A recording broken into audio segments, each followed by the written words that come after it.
In this video, we're going to talk about more complicated triangle proofs. First, before we get started, let's remind ourselves what CPCTC stands for. CPCTC stands for corresponding parts of congruent triangles are congruent. For example, if these two triangles over here are congruent, then all of their corresponding parts, their corresponding sides, and their corresponding angles are also congruent because the whole triangles themselves are congruent to each other. For example, AB would be congruent to DE. Those are sides that are in the same spots on the two different triangles. BC would be congruent to EF. They are corresponding sides on the two triangles. And CA would be congruent to FD. For the angles, angle A would be congruent to angle D because they are corresponding angles. They are angles in the same spots on the two different triangles. Angle B would be congruent to angle E, and angle C would be congruent to angle F. Let's take a look at our given information for this proof. So our given information tells us that AB is congruent to CD. So I'm going to mark that in my diagram, which is always my first step for writing any proof, marking my diagram with the given information. I also know that BC is congruent to DA, so I'm going to mark that into my diagram as well.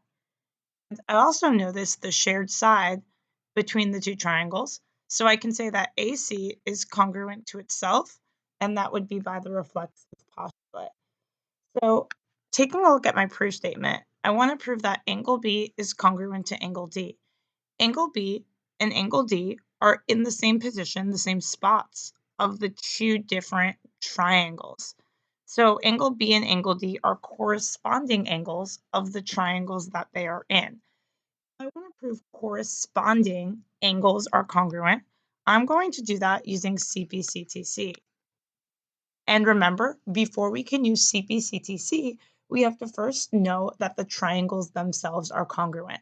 If the two triangles are congruent, then all of the corresponding parts, the corresponding sides, and the corresponding angles are also congruent as well. So that's our plan. First, we're going to prove the triangle's congruent. And then we're going to use CPCTC to prove angle B congruent to angle D.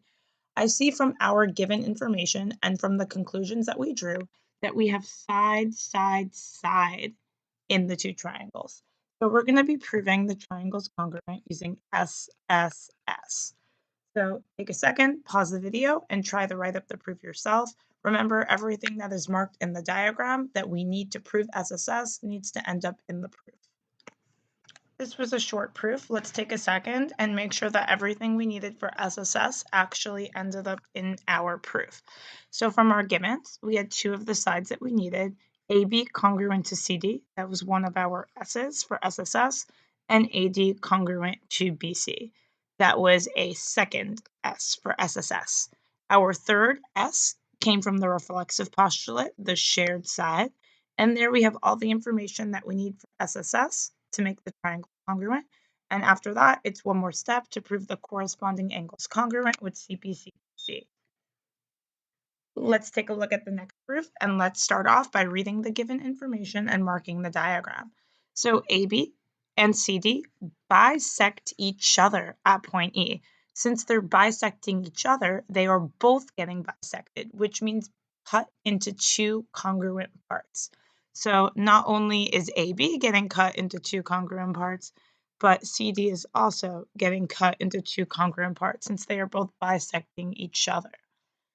In part A, it says that we need to prove that angle C is congruent to angle D. If you notice, angle C and angle D are in the same spots in the two different triangles, so they are corresponding angles. We're going to ultimately prove that corresponding angles are congruent using CPCTC. But remember, before we can use CPCTC, we need to prove that the triangles are congruent. Once we know that the triangles are congruent to each other, then we know the corresponding angles are also congruent with CPCTC. So looking at the information I have, I already have two pairs of congruent corresponding sides. I also see that I have intersecting lines. I see like a bow tie shape over here. My intersecting lines meet, to form congruent vertical angles. Anytime you have intersecting lines, vertical angles are formed. They look like they're across from each other, and they are always congruent to each other. So I see we're going to be proving the triangle's congruent with SAS, SAS. Second, pause the video and try to write up the first part of this proof. Let's make sure that everything that we needed to prove the triangle's congruent is in our proof. So from our givens, we had two pairs of congruent sides from knowing that DC and AB bisected each other. And if you take a look, that is in my diagram, but it is not in my proof. So if you did the same thing, that means that our S's were marked in the diagram, but they are not in our proof. So I'm going to take a second and update my proof. You should do as well. Keep in mind, anything that you mark in the diagram needs to end up in the proof. Okay, now my proof is updated to include the segments that were created by the bisector. So that's CE congruent to DE and AE congruent to BE. And my reason for that is a bisector cuts a line segment into two congruent parts. Notice how my reason for my vertical angles is a complete reason. I didn't just write vertical angles. Intersecting lines form congruent vertical angles. Then we have all of our information for SAS. We mentioned the angle, and we mentioned the two sides surrounding the angles. And then finally, once we have our triangles congruent, the corresponding angles are also congruent with CPCTC. Now we can move on to part B. Part B says to prove that line segment AC is parallel to line segment DB. Well, in our last step of the proof, we proved that angle C was congruent to angle D. And if we take a second, and let me get a different color here. So if we take a second and highlight the lines that we're trying to prove parallel and the transversal intersecting them, I see my letter Z is formed. And then the corners of that letter Z are angle C and angle D. They are alternate interior angles inside the lines on different sides of the transversal. If we have congruent alternate interior angles, then that means the lines forming them are parallel.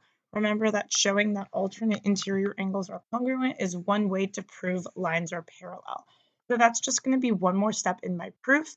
Now that we've already shown angle C is congruent to angle D, we can now state that AC and DB are parallel to each other because of our congruent alternate interior angles. Notice how my reason is a complete reason. I didn't just write alternate interior angles. I wrote if alternate interior angles are congruent, then lines cut by a transversal are parallel.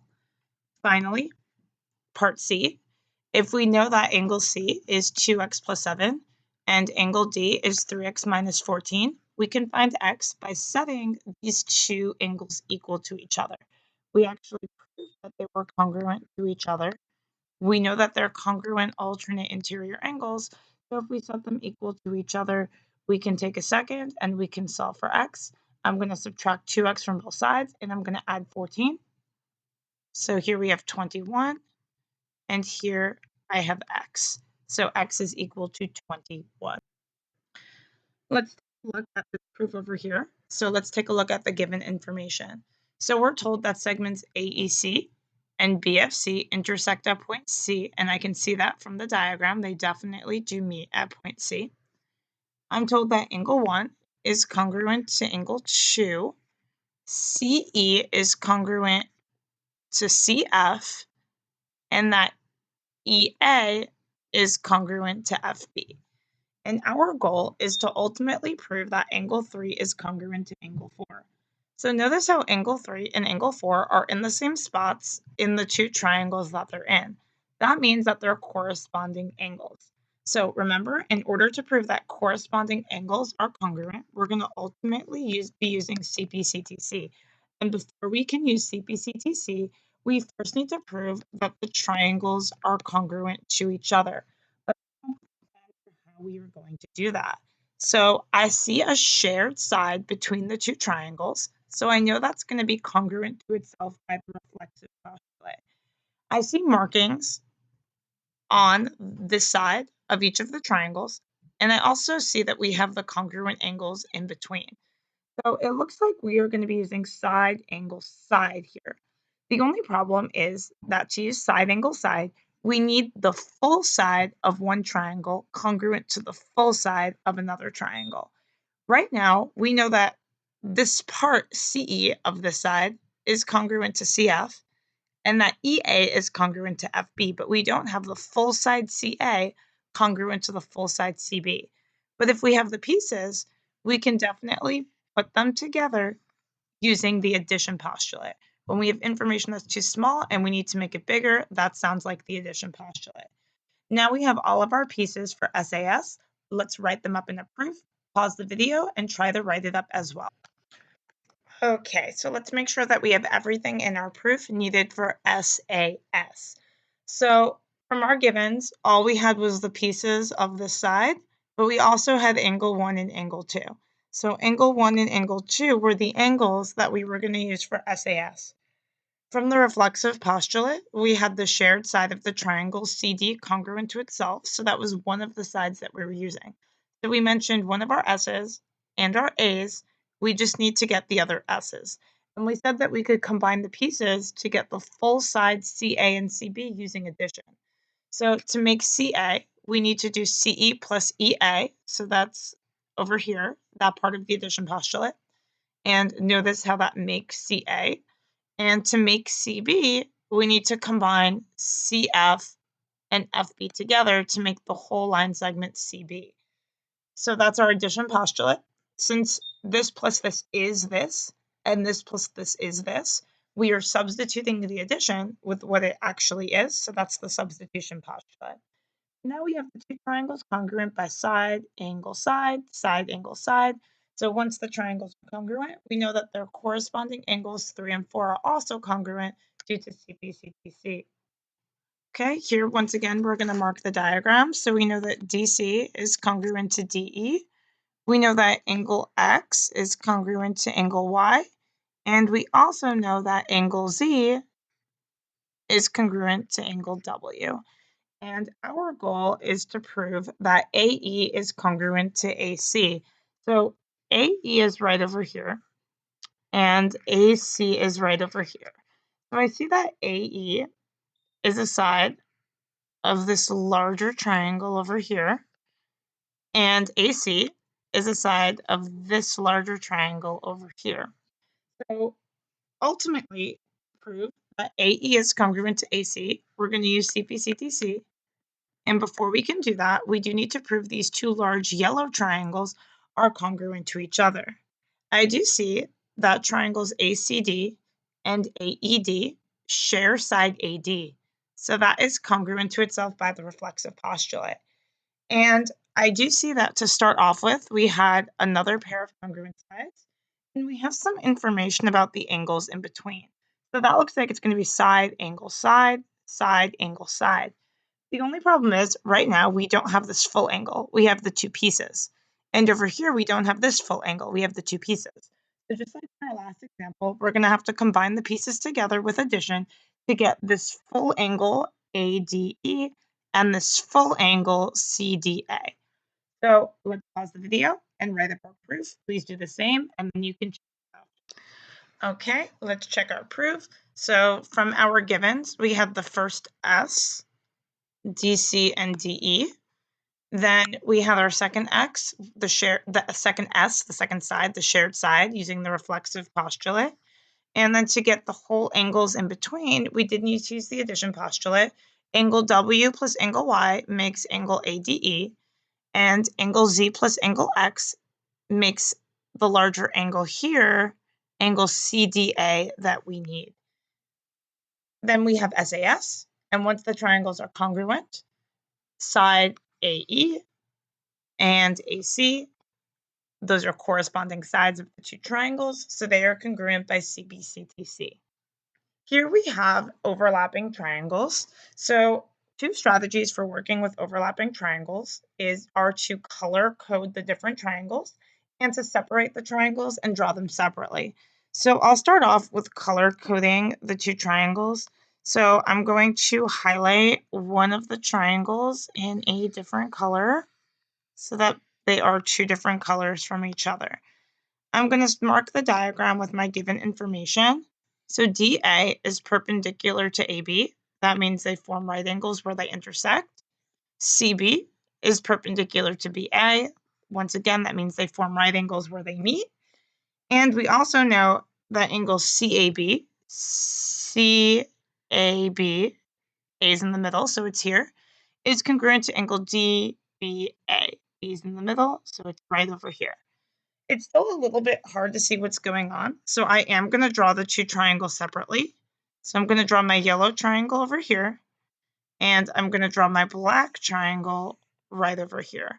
So my yellow triangle is DBA, and my black triangle is CBA.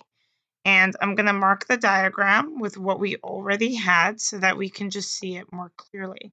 And look, now it's a lot more clear that we already have two pairs of congruent angles in the two triangles. I also now can clearly see that there is a shared side between the two triangles. When triangles overlap, there's always going to be either a side or an angle that is shared between them. So look out for that. Look out for your reflexive postulate. I see here that AB and AB are the same side. They have the same letters. And in the diagram, they definitely are the same side. So I'm going to mark those as congruent to each other by the reflexive postulate. And now I see that my triangles are congruent by ASA. And once I have my triangles congruent by ASA, it is one more step to say that the corresponding angles D and C are congruent by CPCTC. I'm going to take a second and write up the proof. Please do the same as well. And here we have it. Notice how everything that's marked in the diagram ended up in the proof. From the givens, we do have perpendicular lines, but we do have to state that those perpendicular lines make right angles. And then after that, since we are using ASA, which has two pairs of congruent corresponding angles, we do need to also state that the right angles are congruent to each other for that pair of angles for ASA. And from our givens, we have our second pair of angles that we're using, angle DBA and angle CAB. And then our reflexive postulate gives us that side in between. So there we have all our information for ASA. Then it's one more step after that to prove the corresponding angles congruent by CPCTC. Okay, this one's a little bit different. So we have that AC is congruent to AD. We have that BC is congruent to BD. And we see that AB intersects CD at point E. Nothing about bisecting. Let's not make things up that are not here. So no bisector, just intersects CD at point E. And our goal is to prove that angle 1 is congruent to angle 2. So angle 1 is inside this small triangle here, and angle 2 is inside this small triangle here. So if I want to use CPCTC to prove these two corresponding angles congruent, first I have to prove these two yellow triangles congruent. But looking at these two yellow triangles, okay, I have one pair of sides from the givens, and I have this shared side here, EA, so that's reflective postulate, but that's all I have. I have two S's. And SS is not one of our ways of proving triangles congruent. The right way at the start here, I don't have enough information to prove those two triangles congruent. But I do have enough information to prove another two pairs of triangles congruent here. Can you find two triangles here that we can prove congruent? And feel free to pause the video so that you can take a look. If you take a look, oops, and a red highlighter at these two larger triangles, triangles BCA and triangles BDA, notice that we have two pairs of congruent corresponding sides from the givens. And we also have a shared side BA, which is congruent to itself by the reflexive postulate. Now, if we can prove these two bigger triangles congruent, and that would be by side, side, side, then once we know that the two blue triangles are congruent, we can use CPCTC to get more information about the two yellow triangles that we want. So if I prove the two blue triangles congruent by SSS, then it would really be helpful to me since I already have two pairs of sides in the yellow triangles to get the angle in between. Because if I got the angle in between, then I would have side, angle, side, angle, side, and I would know that the two yellow triangles that I actually want are congruent to each other. And that works out perfectly because these two angles, not only are they in the yellow triangles that I'm interested in, but they're also corresponding angles of the two blue triangles that I can prove congruent. Our plan, prove the two blue triangles congruent, then use CPCTC to get these two angles that we need, and then from there, we'll have enough information to prove the two yellow triangles congruent. And once the yellow triangles are congruent, CPCTC will get us angle 1 and angle 2, which is what we need. Pause the video, try to write up the proof, and then you can check it with mine. Okay, let's make sure that we have everything that we need in this proof. So first, we have the information to prove the two big blue triangles congruent. Two pairs of the sides came from the givens. So that was one S, and here was another S from the givens. And then our third S was the shared side of the big triangles. It's BA, congruent to itself by the reflexive postulate. So we have our three S's for SSS to prove the two big blue triangles congruent. Now, once we know those two blue triangles are congruent, then angle CAE is congruent to angle DAE by CPCTC, and that gives us the angle that we need for SAS in the two smaller triangles. So our givens gave us one of those sides, so I'll put it in a different color. That was AC and DA, so we need that for the other two triangles as well. And then from CPCTC, we got the angles in those triangles that we need. And then the other side is the shared side, which is EA congruent to itself. So there we have the side, angle, side to prove the two yellow triangles congruent by SAS. And then once we know the two yellow triangles are congruent, we know that their corresponding angles 1 and 2 are congruent by CPCTC. There we have it. Sometimes the triangles that you're interested in, you won't be able to prove congruent right away. So you'll have to prove a different pair of triangles congruent so that you can use CPCTC to get more information about the triangles that you're actually interested in.